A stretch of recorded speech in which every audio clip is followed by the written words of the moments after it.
Before we continue with this video, visit my new business venture, carmarshal.com. For your next vehicle purchase, we advertise over 100,000 vehicles nationwide.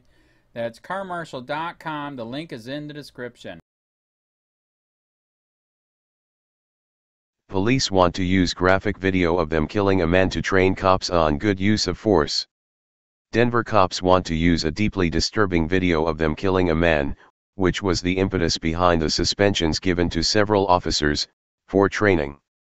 By Matt Agarist, November 7, 2017. Denver Co. 2 Denver Sheriff Department deputies received suspensions after video emerged showing their involvement in the killing of Michael Marshall. However, because of a severely broken system, on Friday, a judge overturned those suspensions despite taxpayers shelling out $4.6 million in a wrongful death lawsuit. After they were found to have used excessive force in the killing of Michael Marshall, Deputy Brett Garignani and Deputy Carlos Hernandez were each suspended by Stephanie O'Malley, the director of the Department of Public Safety. As the Denver Post reports, Garignani was given a 16-day suspension for continuing to apply pressure on Marshall's upper body even after nurses asked him to ease up for fear Marshall could aspirate on vomit. Hernandez was suspended for 10 days for using his nunchaku to apply pressure on Marshall's right foot while trying to restrain him. The force used against Marshall was enough to kill him, yet the Denver Sheriff's Department publicly stated that they'd love to use it to train their officers as it can be used to show future deputies a good example of how to use force, according to the Post. In November of 2015, Marshall, who is described by family as mentally ill but who loved all things, was killed during a psychotic breakdown he experienced while in jail. The incident unfolded as Marshall was isolated in a secured hallway called a sallyport as he waited to be reassigned to another cell. Advertisement. Clearly delusional and entirely unresponsive to commands, Marshall, shirtless and carrying his blanket around like a child, attempted to walk out of the sallyport. At this point, Garignani pushed him in the chest, causing Marshall to rock backward and forward and then fall. Read more. Father calls police for help with troubled son, body cam shows cops kill him instead. More massive cops then piled on top of their tiny victim who weighed only 112 pounds as they turned Marshall onto his stomach. As they applied more and more pressure, Marshall began to asphyxiate on his own vomit. Instead of listening to the nurses, who were trying to tell the deputies they were killing Marshall, they continued their pursuit. As the video shows, when they wheel Marshall into the hallway, his was completely unresponsive. He had asphyxiated. Naturally, the deputies claimed Marshall was extremely strong and this force, which was enough to kill him, was necessary. Deputy Eshi Yamaguchi, who trains deputies on the proper use of force, said during the appeals hearing, "I have zero concerns about anything they did. I was expecting to see something different. Actually, I would love to have the video just for training." Mari Newman and Daryl Kilmer, the Denver attorneys who represent Marshall's family, disagree. The idea that attacking a 112-pound man who is in the throes of a mental health crisis is good law enforcement is petrifying, Newman said. It's beyond shocking. It's hard to find words to describe how profoundly out of touch he is. Daleen Mix, a safety department spokeswoman, issued a statement Monday decrying the decision to overturn the already weak punishment for the deputies.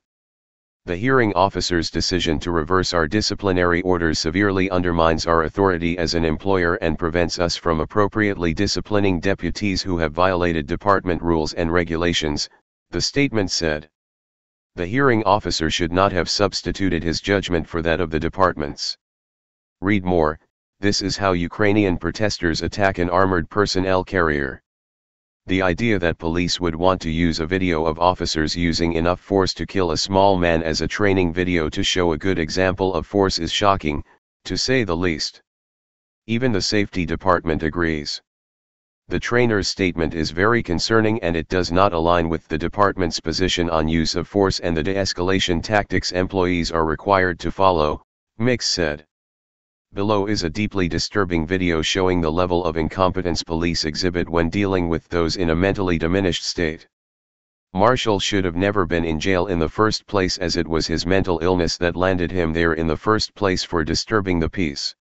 Sadly, he was either too poor or too mentally impaired to pay his bond, which was set at $100.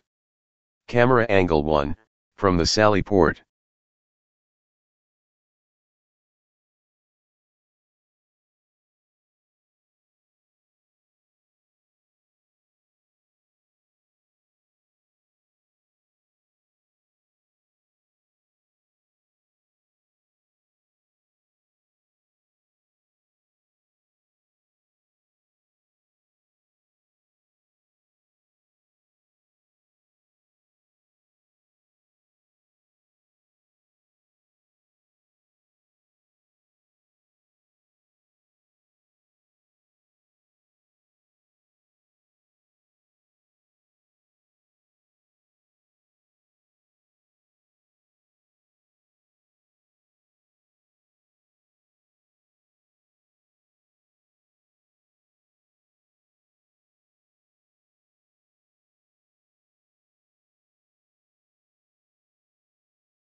Hey Charlotte County, this is Charlotte County Cop Watch, and I found that I had to make a change this ending on my videos, letting you know about the channel and fair use laws, you know, how we can report on other people's reporting and how it's good, how it's bad, etc. But you guys can look it up yourself.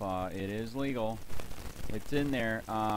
But like I've told you before, that I've been cut off from making money on YouTube for 4 years. It's really weird, bizarre, but they cut the money off, but they said you can keep the channel, and now YouTube makes all the money. And if you get bored, plug it into Social Blade website, and you'll see that they are making a huge amount off the site. Right now it's at 63 million views, 53,000 subscribers, almost 3 million views a month. You know, trying to wake people up, and I make nothing. In fact, I got a customer that's ex-congressman. He said if I could ever find a lawyer, sue YouTube on it. But because this is nuts. 4 hours a day, and to save America. You know, but at the same time, it's worth it. Look at what our founding fathers did. They died for this country. So, but getting back to the money part, this is why I'm redoing the video. Is my dream of everyone giving $1, and it's going to be $53,000 a year, or if they did Patreon, which you know, can be monthly. That is not working. That'd be great if it did. Nothing is perfect. And I appreciate the people that do donate, you know, what they can on PayPal. And there again, I'm letting you guys know that is not much. It is, you know, monthly is, oh my god. So anyways, yes, you cannot live on it. It's very, very, very low amount. But the dollar things, I do appreciate that. But when I first said everybody give $1, that's not working. I'm just letting you guys know it's, yeah, that dream. Everybody gives $1. 53,000 subscribers, it's not working. So yes, if you can give more than that, you know, I appreciate it. Like I said, you know, I'm in a unique situation where, you know, we're already debt free, and I'm not rich, but with the little business that we have, I am able to do what I am able to do 45 hours a day, you know, letting you guys know what's going on. In 4 years, I've did the whole thing myself. 12,000 videos on there. I literally get emails where people are like, holy crap, I never knew it was this bad. And it is this bad, and it's getting worse every day because we have the internet, we have cell phones, we have cameras everywhere now, and it's just disgusting what's going on. And then, as you guys know too, now we got Trump, we got Jeff Sessions doing a war on drugs, and now he wants to go after the forfeiture laws again. It's just unfreaking real. So if you can give more than that dream of everybody giving $1, yeah, that old video, that's not working. They're not, they're just not. So anyways, if you can give more than that dream is not working. Hardly anybody is giving. There you go. So that's why I'm remaking the video. If you can give more than that, that would be great. And there again, like I said, the Patreon's there. There is some people on there that are starting to give, but there again, it's very, very low. And like I said, I don't want to get rich off of that. I'm going to keep doing what I'm doing because, you know, it's still so stinking corrupt. It's not even funny. My court case that I'm going to be paying out of my pocket myself with Charlotte County's coming up. They illegally looked me up and then posted all my information on LEOAFFAIRS website. They basically doxed me, however you want to say that. I forget what the word is, and they outed me, man. And that information on that site went out to 500 sheriffs, deputies, people that work at the jail, etc., etc., etc. So yeah, it is very, very scary, but we're going to do a federal case, 1983 case, violating freedom of speech.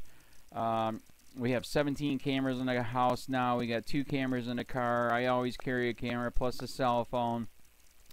A lot of people are highly recommending I get a vest now. If I could, if the wife would let me, I would run for sheriff. We are trying to push the thing nationwide right now, where just to mix it up and to get the topics out there is register to run for sheriff, NPA, no party affiliation, as a write-in, and that is completely free, and you can participate in the elections. And there's a lot of stuff. We got a guy, James McLinnis in Pinellas County, Tampa, who almost won. He experienced the corruption himself. The story is unbelievable. Look him up. It's mind-blowing what they did. It pissed him off. He is very, very smart. He has way more money than I did. He ran for sheriff at the last 3 months last year in 2016 and almost won. He got all of the black vote. And the reason why he did that is because he ran on, I will not bust, we're in Florida, I will not bust anybody for weed anymore unless it's an ungodly huge amount, like pounds. And then he also ran on no more victimless crimes, no more of this freaking road pirate bull crap. And then he was going to cut the budget by 30%. And when you think about that, you can. If you stop the road pirates, you can get rid of a bunch of people. Gone. So, the wife has been saying, yes, I can, yes, I can't. So I don't know. We're trying to find somebody that can do it because I am busy doing this anyways. But, so I'm making a video, like I said, that $1 a month from everybody, you know, for 53,000 subscribers, that is not working. I'm just letting you guys know. Absolutely give way more than $1 a month. If you can, I appreciate anything. By the way, remember too, when you give that, PayPal takes like freaking 15 to 20%, so it's even worse than that. But, and there again, like I'm letting you guys know, it's way, what I get is very, very low. Appreciate it, but it is very, very low. Can't live on it. I'm just, you know, I'm working, and that's what I'm working on. And that court case is going to cost a buttload of money. That's federal court. Just the filing fees and the depositions that we're going to be doing with this corrupt cop. So there's another reason to give. We are going to be doing a deposition with this very corrupt. He was in a drug squad. He is a bad guy. He's on steroids. We heard steroids are rampant here. That's why their attitude is so bad. And we are going to get him on video, and it will be on YouTube. So that case alone is $5,000 just to bring it to court, and that's my money out of my pocket. So there's another reason to give, and give way more than $1 if you can. So keep that in mind. This is the new video, and I see, God, I talk a lot. It's already 7 minutes, but had to make it just to let you know that $1 a month from everybody is not working. They're not doing it. So if you can give more than that, please. So thanks. Keep it up. Share, like, subscribe, tell your friends, send me your videos on corruption, and I'll post it.